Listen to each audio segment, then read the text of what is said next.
আমরা মুসলমানরা কেবল নিজেকে কনজিউমার বানাইছি, আমরা নিজেকে প্রোডিউসার বানাই নাই।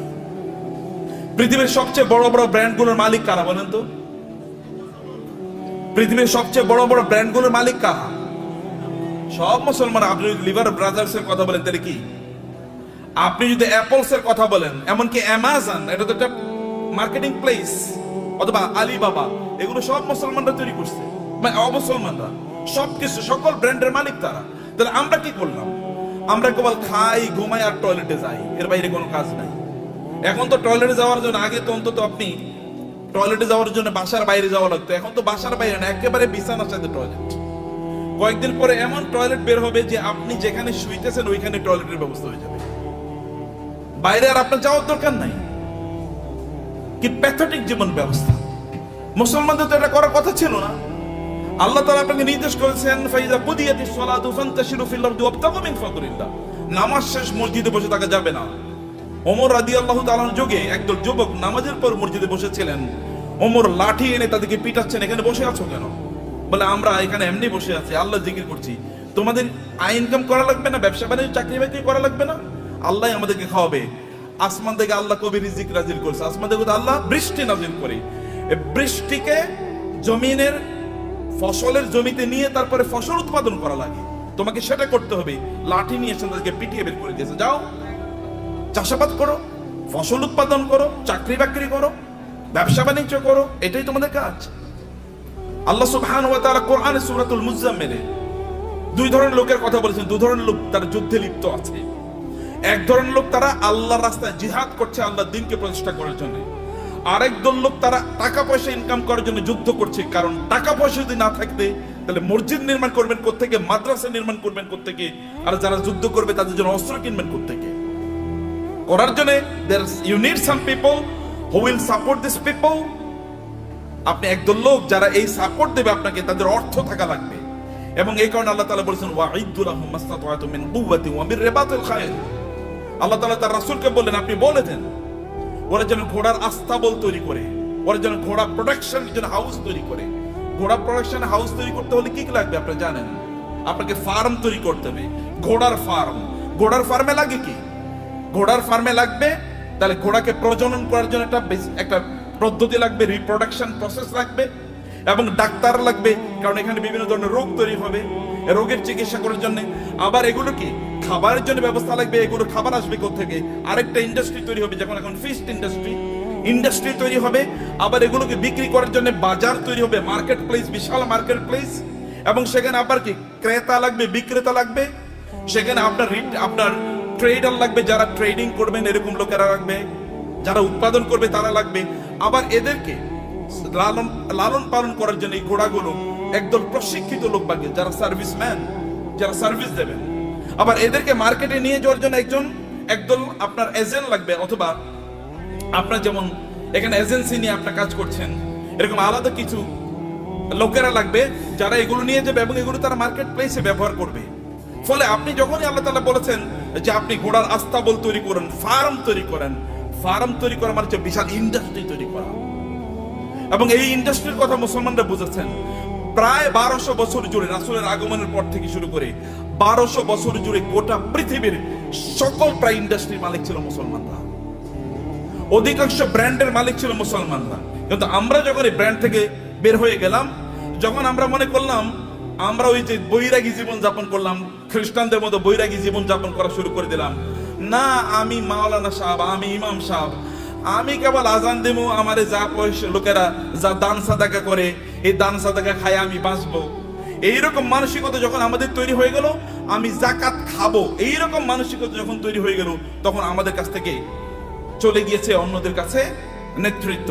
পৃথিবী তারাই নেতৃত্ব প্রদান করে যাদের হাতে টাকা থাকে, এটা মনে রাখবেন। যাদের হাতে অর্থ থাকে তারাই পৃথিবী নিয়ন্ত্রণ করে। আমেরিকা কেন সুপার পাওয়ার? তাকে কেন ব্রিটিশরা সুপার পাওয়ার ছিল? কেন ফ্রান্স সুপার পাওয়ার? কেন ইউরোপ সুপার পাওয়ার? অথবা কেন এখন চায়না সুপার পাওয়ার হয়ে যাচ্ছে? কেন ইন্ডিয়া সুপার পাওয়ার হয়ে যাচ্ছে? আমরা কেন হতে পারছি না? It is only because we don't possess money, property. সম্পদ আমাদের কাছে নাই, টাকা আমাদের কাছে নাই। আমরা ভিক্ষা করলে ওদের কাছে ভিক্ষা করা লাগে। বাংলাদেশের উন্নয়নের জন্য টাকা আসে কোত্থেকে? আমেরিকা থেকে, ইউএস থেকে, অথবা ইউএসএইড দেবে, ইউএন দেবে, অথবা ওয়ার্ল্ড ব্যাংক দেবে ইত্যাদি, ওগুলো কি আমাদেরকে কি দেয়? সাদাকাই তো দেয়। জাকাত মানে জাকাত হয়তো বা তারা দেয় না, তারা সাদাকা দেয়, তারা চ্যারিটি করে, তারা দান করে আমাদেরকে। আর দান করা হাত, এই হাতই গোটা পৃথিবী নিয়ন্ত্রণ করবে। যে হাত দান গ্রহণ করে, এই হাত পৃথিবী কোনোদিন নিয়ন্ত্রণ করতে পারে না। আল্লাহ সুবহানাহু ওয়া তাআলা কোরআনে উল্লেখ করেছেন যে আমরা যেন আকিমুস সালাতা আতুজ যাকাতা, নামাজ পড়ো, যাকাত খাও। বুঝেন না আপনারা এখনো? আল্লাহ কি বলেছেন? নামাজ পড়ো, যাকাত খাও, নাকি? কেন বুঝেন না? কথা বলছেন না কেন? আপনার এতগুলো লোক, কোন আওয়াজ নাই। নামাজ পড়ো, যাকাত খাও। নামাজ পড়ো, তোর যাকাত কবে দেবেন আপনি? আপনাকে যাকাত দেওয়ার মতো সম্পদের মালিক হওয়া লাগবে। আল্লাহ বলেছেন প্যারালাল। আপনি নামাজ পড়তেছেন, যাকাত দিতেছেন, আপনি তো পূর্ণ মুসলমানই হন না এখন। যাকাত দেওয়ার মতো প্রপার্টি অর্জন করতে হবে। কেন আপনি বসে থাকেন? আপনার অলসতা। আল্লাহ রাসূল আল্লাহর কাছে দোয়া করেছেন, আল্লাহুম্মা ইন্নী আউযু বিকা মিনাল হাম্মি ওয়াল হাযান ওয়া মিনাল আজজি ওয়াল কাসাল। হে আল্লাহ, আমি অক্ষম অথবা অলস, এই দুটা থেকে আল্লাহর কাছে তিনি আশ্রয় চেয়েছেন। আমি অক্ষম যে আমি আয় ইনকাম করতে পারি, আমি অলস, আমি ইনকাম করার জন্য বাস রাস্তায় বের হই না, আমি বাজারে যাই না, আমি মানে প্রোডাকশন হাউস তৈরি করি না, অথবা আমি ট্রেডিং সেন্টার তৈরি করি না, আমি বৈশা থাকি আর খাই। এবং আমি তোমার কাছে মান্না সালোয়ার জন্য দোয়া করি, তুমি আমার জন্য মান্না সালোয়া পাঠাইও। এইরকম যেন আমি না হই। আমি যেন অ্যাক্টিভলি এঙ্গেজ থাকি সমাজে, আমি যেন কাজ করি সমাজে। আপনার নবী কি করেছেন? নবী হওয়ার আগেও তিনি বিজনেস করেছেন, নবী হওয়ার পরেও তিনি বিজনেস করেছেন। সাহাবায়ে কেরামদের মধ্যে দেখেন, আবু বকর রাদিয়াল্লাহু তাআলা যখন তিনি খলিফা হিসেবে তাকে নির্ধারণ করা হয়, তিনাকে খলিফা তৈরি করা হয়, তিনি যাচ্ছেন মাথায় কাপড়ের পুটলি নিয়ে তিনি বাজারে যাচ্ছেন। ওমর বলেন, আপনি যাচ্ছেন কই? বলে, বাজারে যাচ্ছে, আমার সংসার চলা লাগবে না? তিনি খলিফা। এখন প্রেসিডেন্ট যদি অথবা প্রাইম মিনিস্টার যদি ব্যবসা করে, আপনারা বলবেন এ তো এদিকে ব্যবসা করে। কেন প্রাইম মিনিস্টার ব্যবসা করবে না? কেন প্রেসিডেন্ট কেন ব্যবসা করবে না? মন্ত্রী কেন ব্যবসা করবে না? করবে। ব্যবসা তো আমাদেরই করা উচিত, কারণ আমরা inherently by born, by virtue of our identity, আমরা মুসলিম হওয়ার কারণে, কোরআন ধারক এবং বাহক হওয়ার কারণে আমাদেরকে বিজনেস করা লাগবে। আমাদেরকে সম্পদ উপার্জনের করার জন্য আমাদেরকে এই পদ্ধতি আবিষ্কার করা লাগবে আমাদেরকে, সম্মানিত ভাইরা। কিন্তু এটা হলো একটা দিক। কিন্তু এই সম্পদ যেন আমাকে কারুনের মতো না বানায় ফেলায়। সম্পদ যেন কি না করে, কারণে যদি, তাহলে এক নাম্বার কত হচ্ছে, আপনি নামাজও পড়বেন না, যাকাতও দেবেন। এখন থেকে আপনাকে সিদ্ধান্ত নিতে হবে যে এই রমাদান থেকে আপনি যাকাত দিতে পারবেন, এরকম চেষ্টা আপনি শুরু করবেন ইনশাআল্লাহ। নাকি বলেন? ভাই, আপনার এলাকায় আপনি সবচেয়ে বড় ধনী হন, সমস্যা কি? সম্পদ উপার্জন করা হারাম নাকি? সম্পদ উপার্জন করা হারাম? নো, সম্পদ উপার্জন করা তো ফরজ। ইনকাম করা ফরজ, ইনকাম করা ফরজ। ইসলাম প্রচারে সবচেয়ে বেশি অবদান কার ছিল? আবু বকর। আবু বকরের চেয়ে মক্কায় ধনী কে ছিল? ইসলাম প্রচারের ক্ষেত্রে সবচেয়ে বেশি অবদান ছিল খাদিজাতুল কুবরা রাদিয়াল্লাহু তাআলা আনহার। খাদিজাতুল কুবরার চেয়ে মক্কায় ধনী নারী কে ছিল? ইসলাম প্রচারের ক্ষেত্রে, ইসলাম প্রতিষ্ঠার ক্ষেত্রে ওসমান ইবনে আফফান রাদিয়াল্লাহু তাআলা সবচেয়ে বেশি অবদান ছিল। এখনো আরবে, সৌদি আরবে, এখনো মদিনাতে ওসমান ইবনে আফফানের নামে এখনো ওইরকম বাগান আছে, যে বাগান থেকে এখনো যে উৎপাদন, এগুলো এখনো দিনের কাজে লাগে, এখনো চ্যারিটি হিসেবে সারা পৃথিবীতে সেগুলো টাকা পৌঁছে যায়। এখনো যে মক্কায় যে ক্লক টাওয়ার আপনারা দেখেন, এটা কিন্তু সাদাকা, এটা কিন্তু ওয়াকফের। এখানকার টাকা যা ইনকাম, এগুলো কিন্তু মানব কল্যাণে। আপনাদের দেশে হয়তো বা এখানকার কল্যাণের টাকা চলে আসে। তা আপনাকে তো এরকম অর্থবৃত্তের মালিক আপনাকে হওয়া দরকার। অর্থ ইনকাম করতে হবে, ফরজ। এর কারণে আপনি তখন, কারণ এদের অবস্থা দেখেন, আবু বকরের মতো গোটা পৃথিবীর সকল মুসলমানকে যদি একত্রিত করা হয়, আবু বকরকে যদি একত্রিত করা হয় রাদিয়াল্লাহু তাআলা আনহু, তাইলেও আবু বকরের আমলের দাড়িপাল্লাটা অনেক ভারী হয়ে যাবে। কেবল ইবাদত করেই, এই তথাকথিত, এই যে কথিত যে ইবাদত আছে, এই রিচুয়াল, আপনি নামাজ পড়লেন, কোরআন তেলাওয়াত করলেন, ইত্যাদি ইত্যাদি, এর মাধ্যমে এই জায়গায় যাওয়া যায় না। You need financial contribution to the establishment, to the preaching and the propagation of Islam. ইসলামকে মানুষের কাছে পৌঁছে দেওয়ার জন্য আপনার অর্থনৈতিক অবদান লাগবে। এই অবদানের কারণে আল্লাহ সুবহানাহু ওয়া তাআলা নামাজকে যেমনি ভাবে ফরজ করে দিয়েছেন, তিনি আমাদের জন্য যাকাতকেও ফরজ করে দিয়েছেন। এখন আপনি বলবেন যে আমি টাকার মালিক হলে যেন যাকাত দেব। আল্লাহ বলছেন তুমি টাকার মালিক হয়ে যাকাত দাও, তোমার জন্য ফরজ। টাকার মালিক হয়ে যাকাত দাও। আল ইয়াদুল উলিয়া খায়রুম মিনাল ইয়াদিস সুফলা। দানের হাত আল্লাহর কাছে প্রিয়। যে ব্যক্তি দান করে তার যে মর্যাদা, যে নেয়ার মধ্যে কি সওয়াব আছে নাকি, যে ঠিক আছে ভাই আপনি ভিক্ষা করেন রাস্তায়, ভাই আমার একটু দেন না, এরপরে আপনার আমল নামে কেবল সওয়াব ঢুকতে থাকবে, সওয়াব ঢুকতে থাকবে নাকি? তাহলে সবাই ভিক্ষা, এবং মুসলমানরা প্রায় ভিক্ষার জাতি হয়ে গেছে। মাহফিল করলেও ভিক্ষা লাগে, মসজিদ বানাইলেও ভিক্ষা লাগে। কেমন অবস্থা এটা? এটা কেন আপনারা করলেন? আপনারা কেন ইসলামকে এরকম জায়গায় নিয়ে আসছেন? আমরা কেন নিয়ে আসছি? আমি আলেমদের কথা বলছি, আপনাদের বলছি না। কেন এই জায়গায় নিয়ে আসবেন? এই জায়গায় আনার কথা ছিল না। You do something in order to earn money. আপনি মর্যাদার সাথে পৃথিবীতে বেঁচে থাকবেন, আপনি দেবেন, এরকম জায়গায় আপনি যাবেন। ওমর রাদিয়াল্লাহু আনহু যুগে জাকাত নেওয়ার মতো লোক পাওয়া যায় নাই। মুসলমানদের অবস্থা দেখেন, মরুভূমিতে আফ্রিকাতে লোকজন আফ্রিকা থেকে জাকাতের টাকা নিয়ে এসে ওমর কাছে আসে, ওমর রাদিয়াল্লাহু আনহুর কাছে আসে। ওমর বলে এগুলো কি? বলে জাকাতের টাকা। এখানে নিয়ে আসছে কেন? মদিনায় তো জাকাত নেওয়ার মতো কোনো লোক নাই, মক্কায় জাকাত নেওয়ার মতো কোনো লোক নাই।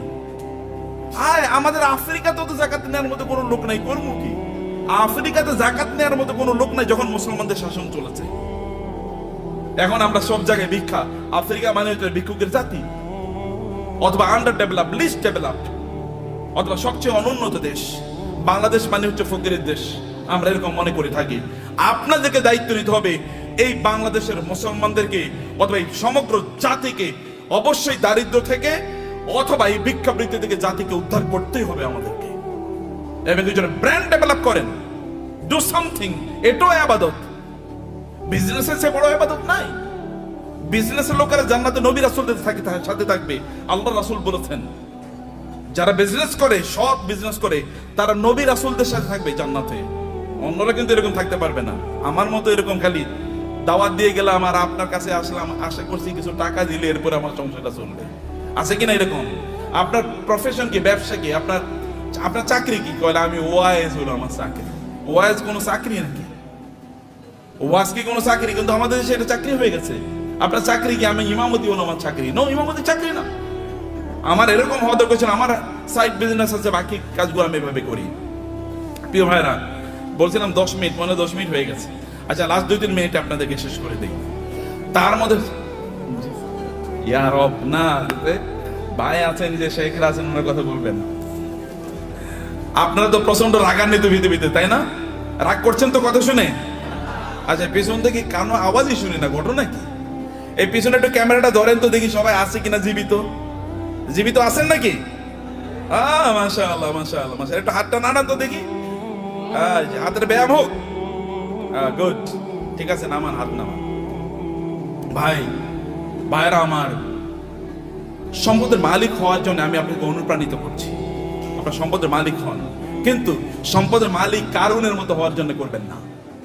আল্লাহ সুবহানাহু ওয়া তাআলা সূরাতুল কাসাসে কারুনের ঘটনা বলেছেন। যদি সময় পান তাহলে আজকে বাসায় গিয়ে সূরাতুল কাসাসে এই কারুনের আয়াতগুলো, যেখানে আল্লাহ তাআলা বলেছেন ইন্না কারুনা, আয়াত নাম্বার হচ্ছে 40 থেকে শুরু করে 76 থেকে শুরু করে কারুনের ঘটনা পড়বেন। সূরাতুল কাসাস।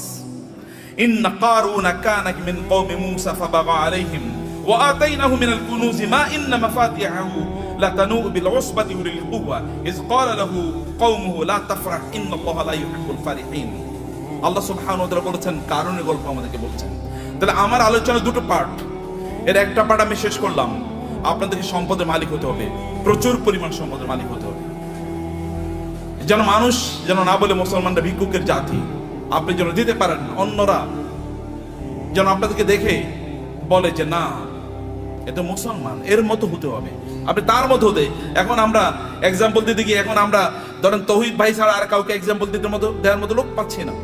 মানে যারা দ্বীন প্র্যাকটিস করে, আবার অনেক সম্পদের তারা প্রবাহ তৈরি করেছে সমাজে, নিজেই কেবল সম্পদের মালিক হয় না, সম্পদের মালিক বানানোর রাস্তা তৈরি করে দিয়েছে। এরকম লোক আমার সামনে খুব বেশি নাই। আমি বলতে গেলে বিল গেটসের কথা বলে, ওয়ারেন বাফেটের কথা বলতে হয়, এলিয়ন মাস্কের কথা বলা লাগে। তো মুসলমানদের এলিয়ন মাস্ক কই? মুসলমানদের যদি আপনি দেখেন, বিভিন্ন আরবের যে সকল শেখরা আছে, ওই যে আরবের রাজা বাদশারা, কেবল ওদের নাম শুনলেই শোনা যায় ওই দেশে তার বিশাল একটা কি আছে, একটা রেস্ট হাউস আছে, ওইখানে ওই সমুদ্রের তীরে তার বিশাল একটা বাংলো আছে, হাবিজাবি ইত্যাদি ছাড়া আর কিছুই আলোচনা শুনি না। আর যখন আপনি এলন মাস্কের কথা শোনেন, তখন আপনি শোনেন যে ওই যে ইয়ের দেশে, চাঁদের দেশে এখন জায়গা বেচতেছে, জায়গা বিক্রি করতেছে। ওইখানে কি করে? অথবা বাংলাদেশে তার স্টার লিংক আসবে, গ্রাম অঞ্চলে সুপার স্পিডে আপনি ইন্টারনেট পাবেন।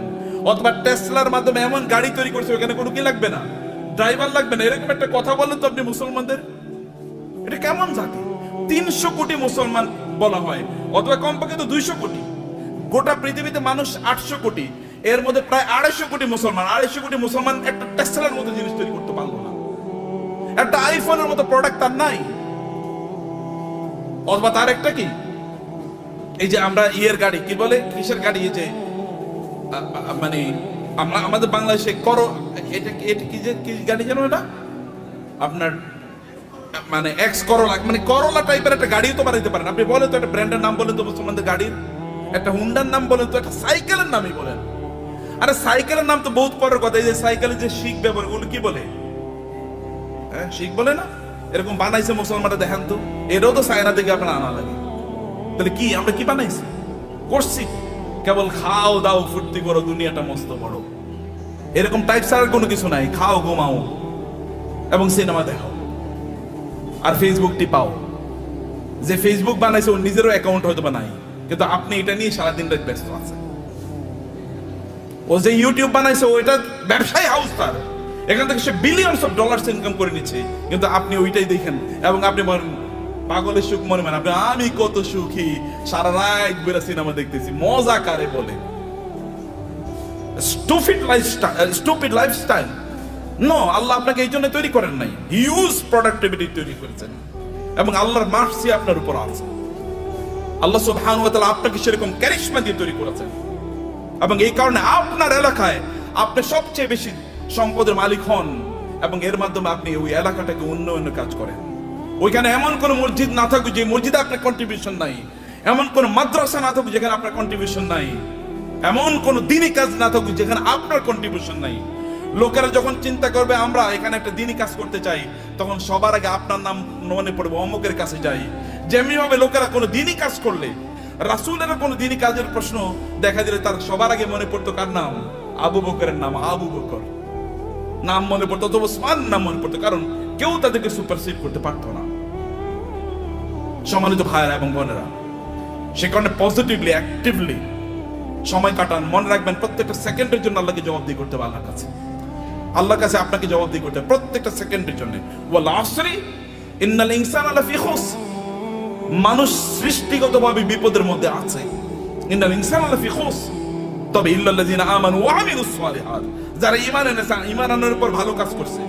যাকাত যদি ইসলামের তৃতীয় স্তম্ভ হয়, আমরা বলি নামাজ রোজা, নামাজ রোজা, আল্লাহ বলছেন নামাজ জাকাত, নামাজ জাকাত, নাকি আমরা কি বলি? নামাজ রোজা, কিন্তু আল্লাহ কি বলেছেন? নামাজ জাকাত। কারণ দুটোকে একসাথে বলেছেন। এই দুটোকে একসাথে আপনাকে যদি আপনি করতে পারেন, তাইলে তো আপনি ইসলামের 5টা স্তম্ভ আপনি পালন করলেন। আপনি 5টা স্তম্ভ কয়জন পালন করছেন এর মধ্যে আপনি বলেন, কেন 5টা স্তম্ভ আপনি পালন করলেন না? এই 5টা স্তম্ভের উপর তো ঘর নির্ভর করে, এই গোটা ইসলাম নির্ভর করছে 5টা স্তম্ভের উপর। আপনি কেন হজ করতে পারলেন না? আপনি কেন যাকাত দিতে পারলেন না? এই দুটো তো ইসলামের স্তম্ভ। আপনি কেমন নামাজ পড়িয়ে তেল তেলে জান্নাতুল ফেরদাউসে চলে যেতে পারবেন নাকি? নো, অসম্ভব। সবগুলো একসাথে করে আপনি এমন একটা বিল্ডিং বানালেন, একটা ইয়ের উপর, পিলারের উপর। এই বিল্ডিং কি পৃথিবীর সবচেয়ে স্থায়ী বিল্ডিং হবে? পিলার একটা মাত্র, যে কোনো সময় ধসে পড়ে যেতে পারে। শুধু নামাজের উপর নির্ভর করলেন, যে কোনো সময় ধসে পড়ে যেতে পারে। অতএব সবগুলোর উপর আপনার দ্বীনকে প্রতিষ্ঠিত করা লাগবে। বুনিয়াল ইসলাম আলা খামসিন, শাহাদাতি আল্লাহ ইলাহা ইল্লাল্লাহ থেকে ওয়া হাজ্জিল বাইতি মান ইসতাতা ইলাইহি সাবিলা, সামর্থ্য অর্জন করা লাগবে আপনার, এবং অন্যরা আপনাকে দেখে শিখুক যে না এইরকম জীবন যাপন করা লাগে। অন্যরা আপনাকে দেখুক এরকম জীবন যাপন। কিন্তু আপনি সম্পদ উপার্জন করার একমাত্র কারণ যেন না হয় কারুন টাইপের জীবন যাপন করা। কারুন টাইপের জীবন যাপন করা কি? আল্লাহ সুবহানাহু বলেছেন, ইন্না কারুনা কানা মিন কওমি মূসা ফাবাগা আলাইহিম। কারুন ছিল মূসা আলাইহিস সালামের তার বংশের লোক, অর্থাৎ বনি ইসরাইলের লোক। কিন্তু এই বনি ইসরাইলের উপরে সে জুলুম অত্যাচার করা শুরু করে দিয়েছে। যেমন আমাদের দেশে দেখবেন, আমাদের দেশে লোকেরা ব্যবসা করতেছে কিন্তু টাকা পাচার করতেছে অন্য দেশে। আছে কিনা এরকম? বুঝেন না আপনারা? ব্যবসা করতেছে এই দেশের মানুষের, কিন্তু টাকা পাচার করতেছে আরেক দেশে। আরেক দেশের ব্যাংকে গিয়ে তার সকল টাকা খুঁজে পাওয়া যায়। এর চেয়ে বড় জালিম আল্লাহর জমিনে আর হতে পারে না। কারণ আপনি যেখানে ইনকাম করেছেন ওই অঞ্চলের মানুষের হক আছে আপনার উপর, কারণ তাদেরকে দিয়ে আপনি ইনকাম করেছেন, তাদের উন্নয়নের জন্য আপনাকে কাজ করা লাগবে।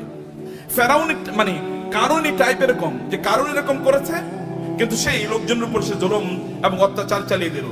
এবং তার কি পরিমাণ সম্পদ ছিল, আল্লাহ তাআলা বলেছেন যে ওয়াতাইনাহু মিনাল কুনুজি মা ইন্না মাফাতিহাহু লাতানু বিল উসবাতি উলিল কুওয়া, যে তার এত সম্পদ আল্লাহ তাআলা তাকে দিয়েছেন, সে কিন্তু গরিব একটা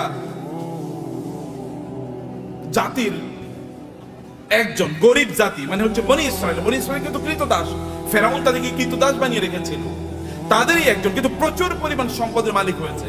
সম্পদের মালিক হয়েছে এদের মাঝে ব্যবসা করার কারণে, ব্যবসা করার মাধ্যমে। কিন্তু এবং তার এত পরিমাণ সম্পদ যে তার সম্পদগুলো সোনা দানা এগুলো যেই সিন্ধুকে রাখতো, ওই সিন্ধুকগুলোর চাবি বহন করার জন্য একটা বিশাল গ্রুপ অফ পিপল লাগতো। কি পরিমাণ তাদের সিন্ধুক ছিল, কি পরিমাণ সম্পদ ছিল তার। এরকম সম্পদ এর মালিক হওয়ার পরে এরপরে তিনি কি করেছেন, তিনি প্রচন্ড অহংকারী জীবন যাপন করতেন, আনন্দ ফুর্তি নিয়ে ব্যস্ত থাকতেন। ভালো করে শুনুন, আপনাদের গল্প বলছি। আনন্দ ফুর্তি কি, অনেক টাকা। অতএব আজকে ফ্যামিলি সহ চিন্তা করতো আজকে আমরা কক্সবাজারের ট্যুরে যাব। ওকে, কক্সবাজারের ট্যুর শেষ, মজা শেষ, ওইখানে আনন্দ ফুর্তি করে আগামীকাল আমরা সাজেকে যাব, সাজেকের মজা শেষ সিলেটে যাব, সিলেটের মজা শেষ সিঙ্গাপুরে যাব, সিঙ্গাপুরের মজা শেষ আমেরিকা যাব, না এরপরে কানাডাতে যাব। একটার পর একটা কেবল ঘুরে বেড়াচ্ছে, আনন্দ ফুর্তি করছে, আর ফেসবুকে পোস্ট দিচ্ছে আলহামদুলিল্লাহ আমি খুব ভালো আছি। এরকম যখন পোস্ট দেয় তখন কি হয়, আপনি কেবল আনন্দ ফুর্তি করে বেড়াচ্ছেন। এবং এই সবচেয়ে সুন্দর সিনেমা কোনটা এসছে, চলো সিনেফ্লেক্সে আমরা গিয়ে সিনেমা দেখে আসবো। সিনেফ্লেক্সে ঢোকার আগে এরকম একটা বিশাল বড় ফেসবুকে একটা পোস্ট দিয়ে বললো এখন মাত্র সিনেফ্লেক্সে আমি ঢুকতেছি সিনেমা দেখার জন্য। মানুষের দেখাচ্ছে তার প্রচুর পরিমাণ সম্পদ এবং বিশাল গাড়ি হাঁকিয়ে যখন তিনি গ্রামে যান, ওইখানে উইন্ডো খোলেন না, অথবা তার এলাকায় যখন যান তখন তিনি মহা অহংকারী, কেউ তার কাছেও আসতে পারে না। অনেক পরিমাণ সম্পদ আর আছে, এটা কেবলমাত্র নিজের ভোগ বিলাসের জন্য তিনি ব্যবহার করছেন এবং ব্যয় করছেন। কেবল নিজের ভোগ ছাড়া অন্য কোনো কিছু নাই, তার নিজের। কারণ সে নিজে মনে করে যে আমি ইনকাম করেছি, আমি নিজেই ভোগ করব। এবং কারণ কিন্তু একই কাজ করেছে। কারণকে তার সম্প্রদায়ের লোকেরা বলেছে তুমি এত অহংকার করো না, তুমি এত আনন্দ ফুর্তি নিয়ে ব্যস্ত থেকো না, তুমি যিনি তোমাকে সম্পদ দিয়েছেন তার প্রতি কিছু কৃতজ্ঞ থাকো। ওয়াবতাগি ফীমা আতাকাল্লাহু দারাল আখিরাহ, আল্লাহ তোমাকে যে সম্পদ দিয়েছেন এই সম্পদকে ব্যবহার করে আখিরাত অর্জন করো, অর্থাৎ জান্নাত অর্জন করো। সম্পদ ব্যবহার করে অধিকাংশ লোকই জান্নাত অর্জন করে না, জাহান্নাম অর্জন করে। বলেন তো অধিকাংশ লোকের কি অবস্থা, জাহান্নাম। কিন্তু তাসমিয়া কসমেটিক্স আপনারা যারা আছেন, সম্পদকে উপার্জন করে জাহান্নাম অর্জন করবেন না আপনারা ইনশাআল্লাহ। কারণ আপনাদের সামনে আল্লাহর রহমতে এমন একজন লিডিং এক্সাম্পল আছেন। আমি তাওহীদ ভাইয়ের কথা আরো বলি, এত বেশি কাজ করেন তিনি দিনই, এটা আপনারা হয়তো বা জানেন না, আমি কিছু জানি। দ্য আইস মানে টিপ অফ দি আইসবার্গ, মানে বিশাল বড় অথবা পাথর আপনার কি বলে আপনার এই যে সামান্য একটু হয়তো আমি জানি, তার চেয়ে বেশি আমি জানি না। বরফের বিশাল খণ্ডের সামান্য একটু আমি জানি, এক ড্রপস অফ ওয়াটার, অথবা তার চেয়ে বেশি করে আল্লাহ তাআলা কবুল করে নেন। আমি বেশি প্রশংসা করতে চাই না, আপনাদেরকে বলতে চাই প্রিয় ভাইরা, আপনাদেরকে যে কথাটা বলতে চাই আপনারা শুনুন। সম্পদ উপার্জন করেছেন কেবল নিজের জন্য না। যখন কারণকে বলা হলো তুমি এরকম অহংকার করো কেন, তখন সে বলে আমার সম্পদ আমার নিজের যোগ্যতা আমি অর্জন করেছি, উপার্জন করেছি, আমি অহংকার করব না, আমি আনন্দ ফুর্তি করব না। আমার তো থাকবে গাড়ি একটা না, গাড়ি 10টা থাকবে। এবং আপনি মানে খাবেন হচ্ছে এতটুকু, কিন্তু আপনি 10 জনের খাবার আপনি নষ্ট করবেন। আপনার লাগবে একটা, কিন্তু আপনি 10টা ব্যবহার করছেন। আপনার শার্ট আছে প্রায় 200, কোনটা যে কবে পড়বেন আপনি জানেন না। যদি প্রতিদিন একটা করে পড়েন তাইলে এরপরে সর্বশেষ শার্টটা পরার জন্য 3 বছর পরে শার্ট পড়তে পারবেন। এইভাবে আপনি আপনার লাইফস্টাইল কি তৈরি করে রেখেছেন, এটা ছাড়া আপনি কোনো কিছুই বুঝেন নাই। এবং মানুষকে আপনি দেখিয়ে বেড়ান আপনি কি পরিমাণ সম্পদের মালিক হয়েছেন। সম্পদের মালিক ব্যক্তি তার নিজের যোগ্যতা হতে পারে না। আপনি তৌহিদ ভাইকে জিজ্ঞেস করে দেখেন, সম্পদের মালিক হওয়ার জন্য আল্লাহর স্পেশাল অনুমোদন লাগে, আল্লাহর রহমত লাগে। আল্লাহর রহমত না দিলে কোনোদিন কেউ সম্পদের মালিক হতে পারে না। চেষ্টা করে সম্পদের মালিক, আপনি প্রচুর পরিশ্রম করবেন, এই কারণে সম্পদের মালিক হবেন এটা নয়। নাহলে রিক্সাওয়ালারাই সবচেয়ে বেশি সম্পদের মালিক হতো, অর্থাৎ দিন মজুররাই সবচেয়ে বেশি সম্পদের মালিক হতো। নো, আল্লাহ সুবহানাহু ওয়া তাআলা আপনাকে দেন পরীক্ষা করার জন্য। কিন্তু আপনি এই সম্পদ, আমি এই কথা আপনাকে বলবো না যে টাকা ইনকাম করেন আর কেবল কথিত আল্লাহ সুবহানাহু ওয়া তাআলার রাস্তায় ফি সাবিলিল্লাহ ছাড়িয়ে আপনি এটাকে ব্যবহার করেন, আমি তা বলছি না। আমি বলছি হারাম কাজে এগুলোকে ব্যবহার করেন না, সিনেমা দেখার জন্য ব্যবহার করবেন না। লেটেস্ট কি সিনেমা তৈরি হয়েছে এটা নিয়ে কিনে নিয়ে আসো এবং সবাইকে নিয়ে আনন্দ ফুর্তি করে বেড়াবেন, অথবা আপনার ছেলে মেয়ে ওয়াইফ ইত্যাদিকে নিয়ে, বাচ্চাদেরকে নিয়ে আপনি যাবেন বিভিন্ন জায়গায় বেড়ানোর জন্য। আনন্দ ফুর্তিতে মেসে থাকবেন, লাল পানি খাবেন, অথবা জুয়া খেলবেন, অথবা অন্যান্য ফুর্তি ফ্যাশন করে বেড়াবেন। সেখানে কোনো দিনই পরিবেশ নাই, দিনই কোনো আচরণ নাই, এবং এর মধ্যে আপনি আনন্দ খুঁজে বেড়াচ্ছেন। আপনার টাকা আপনি হিসাবে ব্যয় করছেন। এই অর্থ ব্যয়ের মাধ্যমে আপনি জান্নাত কিনছেন না জাহান্নাম কিনছেন? আপনি কিনছেন জাহান্নাম, অথচ আল্লাহ অনুগ্রহ করে আপনাকে সম্পদ দিয়েছেন। আপনার সম্পদ ব্যবহার করে আপনি জান্নাত কেনেন। এগুলোকে হালাল উপায় ব্যবহার করলে আপনার জান্নাত কেন হয়ে যায়? আপনি হালাল ভাবে চলেন, নো প্রবলেম। এমনকি আপনার স্ত্রীর জন্য যদি আপনি গোলাপ ফুল কিনে নিয়ে যান, সেটাও আপনার জন্য কি?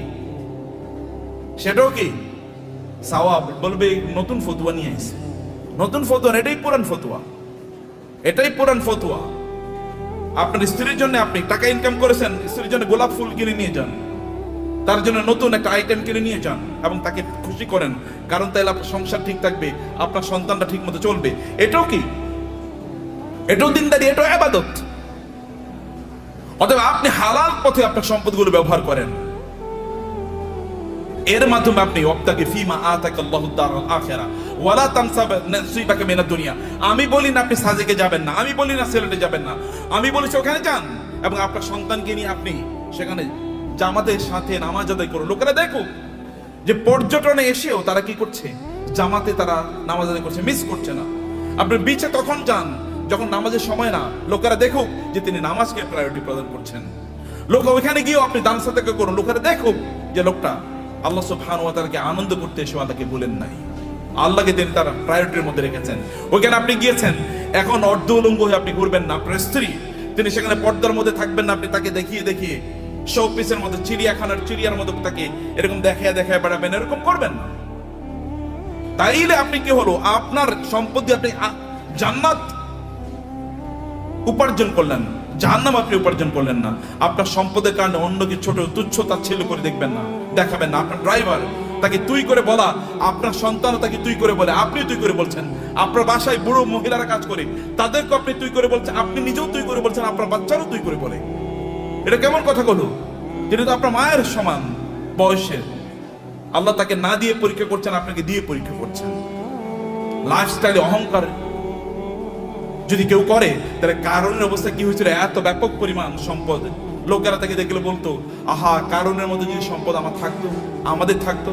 কিন্তু কোনো এক সময় কারণের এই আনকন্ট্রোল জীবন যাপনের কারণে আল্লাহ তাকে ধ্বংস করে দিয়েছেন, মাটির নিচে তাকে এবং তার সম্পদকে মাটির নিচে পুঁতে দিয়েছেন। তখন লোকেরা বলো, আল্লাহ আমাদেরকে বাঁচিয়েছেন, আমরা কারণের মতো হই নাই, আল্লাহ আমাদেরকে বাঁচিয়েছেন।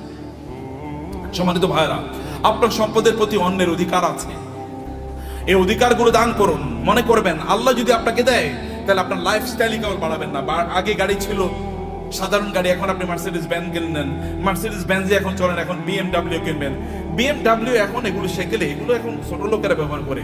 এখন আপনার একটা প্রাইভেট জেট লাগবে, এখন আপনার প্রাইভেট জেটেও চলে না, এখন আপনার কি লাগবে? এখন আর আপনি বাংলাদেশ থাকেন, এখন আপনি ধরেন কোথাও আপনি এই দেশে, এরকম ছোট দেশে মানুষ থাকে নাকি? এখন আপনি অন্য দেশে চলে গেছেন, এখানে আপনি আসেনও না, এখানকার মানুষের প্রতি আপনার কোনো দায়ও নাই, দায়িত্ব নাই। এখানকার টাকা পয়সা লুট করে, ব্যাংকের টাকা লুট করে এবার আপনি অন্য দেশে গিয়ে পালিয়ে চলে গেছেন। এরকম যেন কোনো অবস্থা না হয়। আপনাকে নিশ্চয়ই, আপনাকে এই দেশের মানুষের প্রতি আপনার যে দায় আছে, এই দায়িত্ব আপনাকে পালন করতে হবে। আমি এই বলার কথা বলে আপনাদেরকে শেষ করছি প্রিয় ভাইরা। তাহলে এক নম্বর, যে সম্পদের মালিক হন এবং হালাল ভাবে, পবিত্র ভাবে সম্পদের মালিক হন। মালিক অর্জনের চেষ্টা করুন, দিনরাত যা কাজ করবেন। আপনি যদি সম্পদের মালিক হওয়ার জন্য দৌড়ান, এই দৌড়টাকে আল্লাহ সুবহানাহু ওয়া তাআলা ইবাদত হিসেবে আপনার আমলনামায় লিখে দেবে। এবং দুই নম্বর বিষয় হচ্ছে, যা আয় ইনকাম করছেন, এগুলো কেবল আপনি নিজের জন্য করছেন এরকম না, মানুষের সাথে ভাগাভাগি করেন। অন্যের অধিকার আছে, পাড়া প্রতিবেশীর অধিকার আছে, আত্মীয় স্বজনের অধিকার আছে। আপনার আত্মীয়রা তারা খারাপ অবস্থায় আছে, আর আপনি পশ লাইফ লিড করেন। আপনি মুসলমান না? আপনার এতটুকু সামান্য আত্মমর্যাদা নাই, আপনার মানবিকতা নাই, মানবিক মূল্যবোধ নাই। কিয়ামতের দিন আল্লাহর সামনে দাঁড়াবেন, আল্লাহ আপনাকে বলবে তুমি এত ভালো জীবন যাপন করেছো আর তোমার আত্মীয়রা না খেয়ে মারা গিয়েছে, সেদিন কি উত্তর দেবেন? সেদিন বলবেন আল্লাহ আমার আবার দুনিয়ায় পাঠাও, আমি দুনিয়ায় প্রচুর পরিমাণ দান সাদাকা করে এবারে আমি আখিরাতে আসতে চাই। কেউ সেদিন আর পৃথিবীতে আল্লাহ তাআলা আমাদেরকে ফেরত পাঠাবেন না, কারণ দুনিয়া একবার, দুনিয়া কি একবার। সম্মানিত ভাইরা, আমি এগেইন আমাদের তাওহীদ ভাইয়ের প্রতি কৃতজ্ঞ যে এই অনার আমাকে দেওয়ার কারণে। বারাকাল্লাহু ফিকুম, থ্যাংক ইউ ভেরি মাচ। আর তাসমিয়া হারবাল তো আমার খুবই প্রিয় প্রতিষ্ঠান, এই জন্যে যে একটা প্রতিষ্ঠান দিনের আবহে থেকে কিভাবে বড় হতে পারে এটা একটা এক্সাম্পল। এবং আপনারা এর সাথে লেগে থাকেন, নিজেরা এটাকে আরো বড় করেন, নিজেরা অনেক বড় হন ভাইয়েরা, অনেক বড় হন।